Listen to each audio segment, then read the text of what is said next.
अस्सलाम वालेकुम नाज़रीन राजधानी टाइम प्रोग्राम से गॾु मां आहियां गौहर गांगरो। नाज़रीन, तालिबान जेतोणीकि अफ़गानिस्तान में कब्ज़ो करे चुका आहिनि, चंद इलाइक़नि खां अलावा ऐं हाणे हुकूमत साज़ी तरफ़ वञी रहिया आहिनि। जॾहिं त तालिबान हिकु मुस्बत इशारो इहो ॾिनो आहे त हू सीपेक जो जेको चाइना जो मनसूबो आहे उन में हू शरीक थियणु चाहिनि था ऐं सीपेक जो फ़ाइदो वठणु चाहिनि था। हिन वक़्तु सवाल इहो आहे त तालिबान जी जेका माज़ी वारी पॉलिसी ॾिसिजे त उनखे हू केतिरो दरगुज़र कनि था ऐं दुनिया जी तरक़ीअ में शामिलु थियण लाइ केतिरी अॻु भराई कनि था। जेतोणीकि तालिबान पारां इहा दावा कई वई आहे त उते नियाणियुनि जी तालीम ते का पाबंदी न हूंदी, जेके बि डिप्लोमेट्स या फॉरेनर्स आहिनि उनखे तहफ़ुज़ फराहम कयो वेंदो ऐं मुख़्तलिफ़ तबिक़े फ़िक्र सां जेके माण्हू आहिनि उन्हनि खे पंहिंजे फ़िक्र जी आज़ादी ईंदी। ॾिसिजे त हाणे तालिबान जी इहा दावा कीअं थी साबित थिए जॾहिं त इन सॼे तालिबान जे सिचुएशन ते हिन ख़िते ऐं पाकिस्तान ते कहिड़ो असरु पवे थो। इन ई मामले ते अॼु असां गुफ़्तगू कंदासीं। असांखे स्टूडियो में जॉइन कयो आहे नवाज़ अली साहब जेको स्ट्रेटेजिक एनालिस्ट आहे, जॾहिं त असांखे टेलीफोन लाइन ते जॉइन कयो आहे प्रोफेसर ताहिर मलिक साहब। प्रोफेसर साहब से हम शुरुआत करेंगे। अस्सलाम वालेकुम प्रोफेसर साहब। वालेकुम अस्सलाम। प्रोफेसर साहब ये बताएं कि अफ़गानिस्तान में तालिबान हुकूमत कायम करने जा रहे हैं, आप क्या समझते हैं कि तालिबान ने जो दावाएं की हैं उससे तो लगता है कि वो अब माजी से काफ़ी सीख चुके हैं। आप क्या समझते हैं कि तालिबान की ये दावा कितनी बारावर साबित होगी और उसके बाद खित्ते पे क्या असरात पड़ेंगे? देखिए, एक अभी तक तो तालिबान का जो स्टांस है काफी कॉन्शियस है और वो लगता है कि उन्होंने काफी सीखा है और मजीद ये है कि वो इक़्तिदार में आके ये साबित करेंगे कि उन्होंने क्या सीखा है। कुछ उनकी स्ट्रक्चरल मजबूरियां भी हैं क्योंकि सोसाइटी ट्राइबल है और वो आज दिन तक जदीदियत से गरोशनास नहीं हो सकी। वहाँ एक मजबूत रियासत एक तस्वर की शक्ल में तो है लेकिन अमली शक्ल में हमें नजर नहीं आता।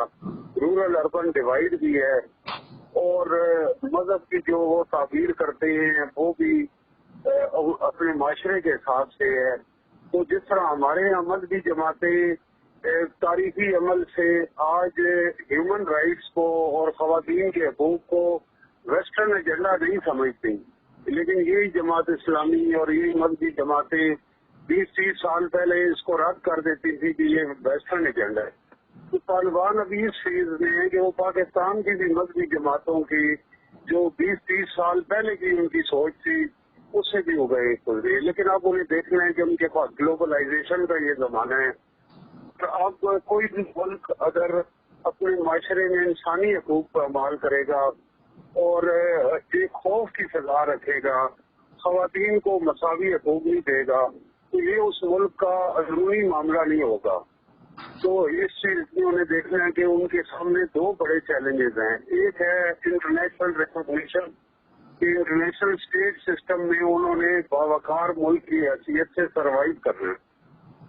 ये सही है कि इंटरनेशनल कम्युनिटी को अफगानिस्तान की सॉवरेनिटी की रिस्पेक्ट करनी चाहिए, इसी तरह तालिबान को भी इंटरनेशनल लॉ और नॉर्म्स की रिस्पेक्ट करनी चाहिए। दूसरा मसला है मईशत का भी जो आज इंटरनेशनल रजीम है वो IMF हो, वर्ल्ड बैंक हो, अभी भी $9.5 अरब अमेरिका ने अफगानिस्तान के रोके हुए। तो ये बतौर हथियार ये चीज जो है वो उसके खिलाफ इस्तेमाल होगी। तो दोनों तरफ से मैं ये समझता हूँ कि उनको वसअत नजरी और वसीउल कल्बी का मुजाहरा करना चाहिए और इंटरनेशनल सिस्टम में बावकार मुल्क के तौर पे उन्हें ऑपरेट करना चाहिए। और जो दूसरी एथनिक माइनॉरिटीज हैं, जो इंटरेस्ट ग्रुप्स हैं डिफरेंट, उनको भी हुकूमत में शमूलियत का मौका मिलना चाहिए, इंतकाम और खौफ की सजा को शिकस्त देनी चाहिए। देखिए, ये एक बड़ी अच्छी बात है कि ये इस्लाम पसंद है और इस्लाम से इंस्पायरेशन लेते। तो तालिबान को ये बात नहीं भूलनी चाहिए कि फतह मक्का के बाद नबी पाक सल्लल्लाहु अलैहि वसल्लम ने इंतकाम नहीं लिया, मुख्तलिफ लोगों के लिए आम माफी का उन्होंने ऐलान किया और अक़लियतों को भी उन्होंने राइट्स दिए और तब जाके रियासत मदीना की जो बुनियाद थी वो इंतकाम पे, खौफ पे नहीं थी, वो रवादारी पे और आम माफी पे। ठीक है, नवाज अली साहब की तरफ जाते پروفیسر صاحب ابھی نواز علی صاحب کی طرف جاتے ہیں.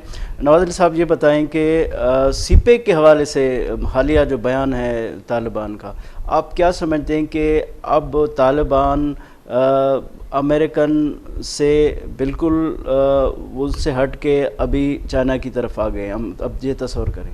دیکھیں گور صاحب، پہلے تو یہ کہ طالبان امریکن سے ابھی نہ صرف ہٹنے کی بات ہوئی ہے، لیکن اگر ہم ماضی میں بھی دیکھیں تو 9/11 انسیڈنٹ کے بعد امریکنز کا ہی وہاں پہ ایک کنٹرول تھا.